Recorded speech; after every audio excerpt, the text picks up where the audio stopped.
थोडं तिथं अशी धराधरी झाली, दखलादखली झाली. फार मोठा काही विषय नव्हता त्याच्यामध्ये. आणि पालकमंत्र्यांनी आपलं त्याच्यावरती आपलं काय म्हणतो आपण त्याला सांगण्याचा प्रयत्न केला असेल. यापेक्षा जास्त काय त्याच्यामध्ये फार महत्वाचं आहे. आणि इलेक्शनमध्ये होतं ते उत्साहाच्या भरात सगळे कार्यकर्ते असतात. नाही, पण पालकमंत्र्यांसारख्या मंत्र्यांनी गंभीर स्वरूपाचे आरोप केलेले आहेत. कारण त्यांच्या हत्येचा कट रचला गेलाय. धराधरी ही किरकोळ बाब आहे, मात्र हत्येचा कट रचला गेला असं मंत्री सांगतायत, एक राज्याचे जबाबदार. काहीतरी गंभीर त्याच्यामध्ये असेल. नाही काय आणि त्यांचा रोज जो आहे तो माळशिरसच्या सत्ताधाऱ्यांकडे आहे. नाही, याच्याविषयी आता पालकमंत्र्यांना जास्त माहिती असेल आणि ते माहिती देतील. पण त्यांना आता माझी आमदाराला कोण आता त्याच्या हत्येचा कट रचण्या इतपत तुम्हाला वाटतं काय असं असेल? राम सातपुतेंचं असं म्हणणं आहे की हा कॉन्ट्रॅक्ट किलिंगचा प्रकार आहे आणि कार्यकर्त्यांच्या कर्वे हत्या करण्याचा प्रयत्न आहे माझा. नाही, आणि SID आणि IB ला रिपोर्ट आहे. त्यांनी जागावपणा केला. तो असा तो पिस्तूल नसतं का त्यांचं गुलालाचं, ते त्या बाबा मानेच्या तोंडावर मारण्याचा प्रयत्न केला आणि त्यांची मतमोजणी होती आणि ते हरले अशी बातमी आली. त्यामुळे ते रागाने एकमेकाला भिडले. इलेक्शनमध्ये अनेक ठिकाणी होतं, लाठीचार्ज होतो, अनेक घटना होतात त्याच्यामध्ये. आणि मुरदाडाला कोण मारणार? आता कशासाठी मारायचं त्याला?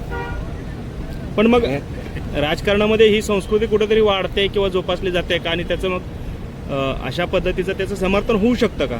नाही, पालकमंत्र्यांनी भीती घालण्यासाठी म्हणजे रामभाऊ सातपुतेंना जे कार्यकर्ते अंगावर आले त्यांना भीती घालण्यासाठी पालकमंत्री बोलले. नाही, पण सर त्यांचं असं म्हणणं SID चे रिपोर्ट आहेत, IB चे रिपोर्ट आहेत आणि राज्याच्या गुन्हा देखील दाखल होईल. आयजींनी या सगळ्या प्रकरणामध्ये दखल घेतलेली असं त्यांचं म्हणणं आहे. तुम्ही जे म्हणताय ते फक्त मोगम आरोप आहे असं म्हणताय, पण त्यांच्याकडे म्हणणं आहे की गुप्तचर यंत्रणांचा रिपोर्ट आहे. कराचीचे NIA घेतली काय दखल? आता